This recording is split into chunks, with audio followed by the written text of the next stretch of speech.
കുട്ടികളെ, നിങ്ങൾക്ക് ഈ ചൂരൽ വടി കൊണ്ടുള്ള ഉപയോഗങ്ങൾ എന്തൊക്കെയാണെന്നറിയാമോ?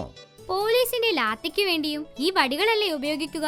അത് മാത്രല്ലട്ടോ, ഈ വടി കൊണ്ട് പല ഉപയോഗങ്ങളുണ്ട്. വടികളെക്കുറിച്ചുള്ളൊരു പാട്ടിന്റെ ആദ്യ വരി ഞാൻ പാടിത്തരാം. പിന്നെ കുട്ടികൾ എന്റെ കൂടെ പാടണോട്ടോ. ഞങ്ങൾ പാടാം.